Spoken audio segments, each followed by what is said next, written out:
이번 시간에는 R을 활용해서 하나의 변수에 대한 요약 방법을 같이 살펴보도록 하겠습니다. 먼저 강의 자료 폴더로 가서 프로젝트 파일을 실행하도록 하겠습니다.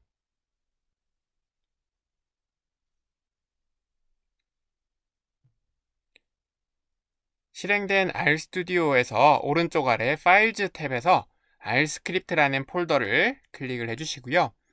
이 중에서 두 번째 파트 2라고 하는 스크립트를 실행해서 살펴보겠습니다. 왼쪽 위에 있는 스크립트 창에서 창을 좀 아래로 내려주시고요. 먼저 챕터 2에서 다룬 한 범주형 변수에 대한 요약부터 같이 살펴보겠습니다. 먼저 실습에 사용할 데이터를 만들어 볼 텐데요. 젠더라는 이름으로 9개의 성별을 집어넣도록 하겠습니다. 이렇게 만든 젠더라고 하는 애는 다시 한번 팩터라는 함수에 넣어서 범주형 변수로 바꾼 다음 다시 젠더로 저장을 하면 됩니다. 그런 다음 아래에 있는 레벨즈 함수를 실행을 해보면 이 젠더라고 하는 범주형 변수에는 남과 여라고 하는 두 개의 수준이 있다는 걸 확인할 수 있습니다. 범주형 변수는 빈도표를 만들어 요약을 하게 되는데요. 아래서는 테이블이라는 함수를 써서 빈도표를 만들 수 있습니다. 이 테이블이라는 함수 안에 젠더라고 하는 범주형 변수를 넣게 되면 빈도표가 만들어지는데요. 이 빈도표를 나중에도 활용하기 위해서 t_젠더라는 이름으로 저장하도록 하겠습니다. 그럼 언제든 t_젠더를 실행할 때마다 이렇게 저장되어 있는 빈도표가 나오는 걸 볼 수 있고요. 더 밑으로 내려가 보면 상대 빈도를 계산을 해볼 텐데요. 먼저 관측치 개수를 세어 상대 빈도를 계산해 보겠습니다. R은 통계학자들이 만든 프로그램이다 보니 관측치의 개수를 셀 때는 count가 아니라 length라는 함수를 활용합니다. length라는 함수 안에 어떤 변수를 집어넣고 실행을 해보면 관측치의 개수가 나오는 걸 볼 수 있고요. 혹은 우리가 만든 표에서 sum이라는 함수를 적용해보면 역시 관측치의 개수를 확인하는 게 가능합니다. 그럼 원래 가지고 있던 t_gender라고 하는 표를 전체 관측지수로 나눠주게 되면 상대 빈도를 계산할 수 있을 텐데요. 이렇게 직접 관측치 개수를 세워서 상대 빈도를 계산하는 것은 드물고 보통은 prop.table이라는 함수를 많이 활용합니다. proportion of table이라는 의미를 가지고 있고요. 이렇게 prop.table이라는 함수에 빈도표를 집어넣고 실행을 해보면 우리가 위에서 계산한 것과 똑같은 상대 빈도가 계산되는 걸 볼 수 있습니다. 범주형 변수는 요약을 한 다음 막대 그래프나 원 그래프로 표현하는데요. 바플롯이라는 함수를 쓰면 막대 그래프를, 파이라는 함수를 쓰면 원 그래프를 그릴 수 있습니다. t_젠더라고 하는 교차표를 아래에 있는 바플롯 함수에다가 집어넣고 실행을 하면 오른쪽 아래 플라츠 탭이 활성화되면서 여기에 남자, 여자로 나눠 막대가 그려지는 걸 볼 수가 있습니다. 파이라는 함수를 쓰면 원 그래프가 그려지는데요. 역시 파이라는 함수 안에 t_젠더라고 하는 빈도표를 집어넣고 실행을 해보면 오른쪽 아래 플라츠 탭에 남과 여의 상대 빈도를 활용해 그린 원 그래프가 만들어집니다. 다음으로 넘어가 보도록 하겠습니다. 다음은 한 수치형 변수의 요약입니다. 수치형 변수는 범주형 변수와 달리 다양한 요약 방법이 있었는데요. 먼저 예제 데이터를 하나 만들도록 하겠습니다. 우리가 강의 자료에서 살펴본 것과 똑같은 스코어라고 하는 9명의 시험 성적 데이터를 만들 거고요. 스코어라고 하는 것만 선택을 해서 실행을 해보면 이렇게 9개의 성적이 잘 만들어진 걸 볼 수 있습니다.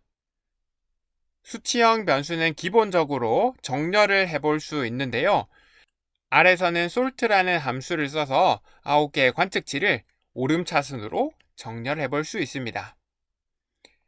만약 내가 내림차순으로 정렬하고 싶을 때는 sort 함수 안에서 decreasing은 true라는 옵션을 더 적어주게 되면요. 이렇게 내림차순으로 정렬하는 것도 가능합니다. 이렇게 관측치들을 정렬하고 나면 다양한 분위수들을 계산할 수 있는데요. 그중 대표적인 게 최소값과 최대값, 중앙값입니다. 최소값과 최대값, 중앙값은 순서대로 min, max, median이라는 함수를 활용해서 계산할 수 있고요. 최소값은 60, 최대값은 100, 중앙값은 80이다 라는 걸 확인할 수 있습니다. 퀀타일 함수를 활용하면 다양한 분위수를 계산하는 것도 가능합니다. 퀀타일 함수에 먼저 수치형 변수를 집어넣고 우리가 계산하고 싶은 분위수를 집어넣으면 되는데요. Q1을 계산하기 위해서 0.25를 넣고 실행을 해보면 74라고 하는 값이 나옵니다. Q1과 Q3 다섯 숫자 요약에 나오는 사분위수 같은 경우에는 다양한 계산 방법이 있는데요. 물음표를 먼저 적고 함수 이름 퀀타일을 넣은 다음에 실행을 해보면 오른쪽 아래에 헬프 탭이 활성화되는 걸 볼 수가 있습니다. 조금 내려가 보면 이 분위수를 계산하는 방법이 무려 9가지나 있다는 걸 볼 수 있는데요.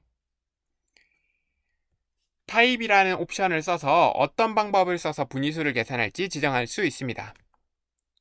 예를 들어 타입을 5로 지정을 하고 25% Q1을 계산해보면 73이라고 하는 값이 나오는데요. 이게 우리가 강의 자료에서 살펴본 그 Q1입니다.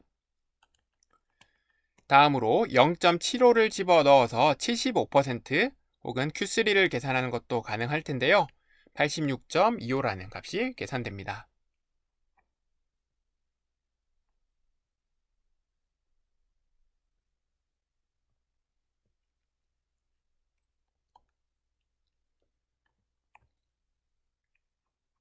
사실 번거롭게 퀀타일 같은 함수를 쓸 필요는 없습니다. 서머리라는 함수 안에 수치형 변수를 하나 집어넣고 실행하게 되면 우리가 계산하고 싶었던 다섯 숫자와 평균까지 총 6개의 숫자를 한 번에 확인하는 게 가능합니다. 이렇게 확인한 다섯 숫자는 상자 그림으로 표현하는데요. 박스 플롯이라는 함수에 수치형 변수를 그대로 집어넣으면 이 수치형 변수를 활용해서 상자 그림을 그릴 수 있습니다. 히스토그램을 그리는 것도 가능한데요. 히스트라는 함수에다가 수치형 변수 하나를 집어넣으면 이렇게 히스토그램이 그려집니다. 히스토그램을 그릴 때는 구간에 따라서 다양한 그림이 나올 수 있는데요. 히스토라는 함수 안에서 브레이크스라는 옵션을 조정을 하면 다양한 구간을 만들어 볼 수 있습니다. 앞에서 배운 시퀀스 함수를 써서 50부터 100까지 10 간격으로 구간을 만들었고요. right는 true라는 옵션을 써서 구간에서 오른쪽 끝값을 포함하도록 히스토그램을 그려보면 우리가 강의 자료에서 살펴본 히스토그램과 똑같은 히스토그램을 그릴 수 있습니다. 수치형 변수에 대해서는 합계를 활용한 요약도 가능했는데요. 평균과 분산, 표준 편차가 대표적입니다. 평균은 min, 분산은 베리언스에서 따온 var, 표준 편차는 스탠다드 디비에이션에서 따온 sd라는 함수를 써서 각각 계산하는 게 가능합니다. 끝으로 수치형 변수를 상대적인 값으로 바꾸는 과정을 같이 살펴보도록 하겠습니다. 수치형 변수를 상대적인 값으로 바꿀 때 가장 대표적인 게 min-max 변환이었는데요. 먼저 최소값과 최대값을 계산을 해서 저장하도록 하겠습니다. 9명의 시험 점수에서 최소값과 최대값을 계산해 보면 60점과 100점이 나오는데요. 최대값에서 최소값을 빼보면 40이라는 구간의 길이가 나옵니다. 그리고 각각의 관측치가 있을 거고요. 이 관측치에서 최소값을 빼보면 각각의 관측치들이 최소값부터 얼마나 떨어져 있는지 상대적인 값이 나오고 이걸 다시 한 번 더 구간의 길이로 나눠줘 보면 최소값과 최대값의 구간의 길이에서 각각의 관측치가 어디쯤 있는지 상대적인 위치를 계산하는 게 가능합니다. 다음으로는 표준화입니다. 표준화는 한 수치형 변수의 평균과 표준 편차를 활용하는데요. 그래서 먼저 평균과 표준 편차를 계산해서 저장하도록 하겠습니다. 9명의 시험 점수의 평균은 80점, 표준 편차는 11.5 정도인 걸 볼 수 있는데요.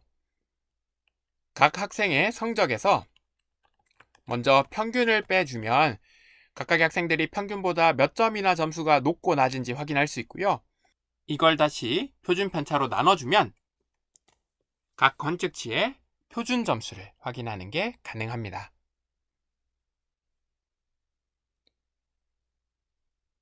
이렇게 직접 평균과 표준 편차를 계산해서 표준화도 하기도 하지만요. 대부분은 스케일이라는 함수를 쓰게 됩니다. 스케일이라는 함수 안에 어떤 수치형 변수를 하나 집어넣고 실행하게 되면 우리가 굳이 하나씩 작업할 필요 없이 평균과 표준 편차를 계산을 하고 각 관측치에 대해서 표준 점수를 계산해서 줍니다.